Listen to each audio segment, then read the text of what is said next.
Okay, good morning. My name is Bob. I wore my shirt to remind myself of my name. I'm here in Helena, Montana, and I was asked to talk a little bit about some flow measurement devices today. The first device, one which is now in, I think, fairly widespread use in the U.S., is the TrueFlow air handler measurement tool. And this device is hard to figure out at first, but if one looks a little closer, you can tell some things about how it was put together. First of all, I should say that this device is designed to be placed in the return plenum or return cabinet in a residential furnace. It has flexible sides.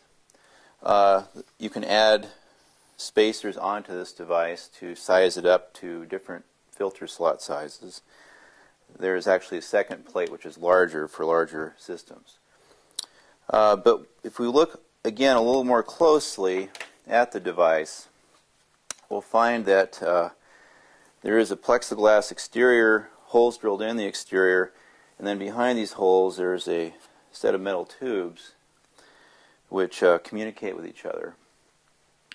One set of the tubes, which is on the front of the device, in the front we can tell by looking for these labels, and also the tubes come out of this side.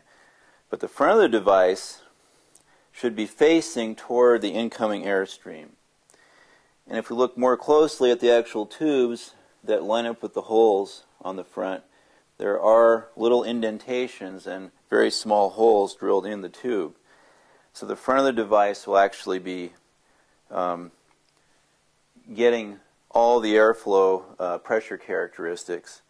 On the back of the device, we also have holes drilled in a different set of tubes, and these tubes are actually placed behind the solid plexiglass, so are shielded from the actual velocity of the air coming through. So again, on the front, we have air moving through the holes, hitting these holes. On the back, the set of holes we have does not see actual moving air. The terms we use to describe what sort of pressures are being measured on the front and the back are total pressure on the front, which is made up of both the velocity of the air, or velocity pressure, plus actual static pressure, just the force of the non-moving part of the air. And on the back, because there's no motion of air across the holes, we're only measuring the static pressure. Front, total pressure, which is velocity plus static. The back, just static pressure in the eddy. It sometimes helps to think about this in terms of water in a river. If you're out in the current, moving downstream, it's pretty clear there's velocity downstream. There are, of course, places in the river where the water is not moving, but there is still pressure placed by the water on the riverbed, and that is static pressure, even though there's no net movement of water. So this device, because it's measuring both velocity and static on the front, or total pressure, and just static on the back, this device, when hooked up to a pressure gauge, will actually measure the difference between the total pressure and the static pressure, which is velocity pressure. And that is the number which the gauge can then use to convert to actual cubic feet per minute. Now, some of you may have used, at some point in your lives, a pitot tube. The pitot tube, when hooked up properly, will measure total pressure through this end tap or the green hose and static pressure off the side tap.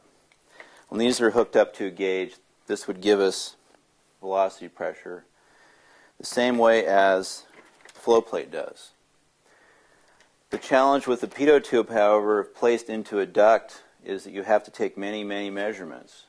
You can't stop with one measurement or else you may not get the accurate number, because airflow in a duct has different characteristics, whether you're on the edge or in the middle. Just like in the river, moves faster in the middle, slower on the edge. There's more drag from the side of the riverbank on that water, so it doesn't move as fast. It moves faster out in the middle. Same way with airflow in a duct. So rather than having to worry about taking enough measurements doing your traverse, if we use a device like this, it's placed in the whole airstream. It does the averaging for us. All of the holes on the front side are connected to one hose. In this case, it's the red, and it's giving us the average of all the total pressure numbers across the cross-section of our duct. This hose is connected to all the tubes on the backside and is averaging the static pressure on the backside. When we hook these two hoses up to a gauge that can give us the difference in pressure between the total and the static, the difference between those averages, that is, that gives us the actual average velocity pressure across the whole cross-section of duct. And that number is a number that we can then convert to cubic feet per minute in our system.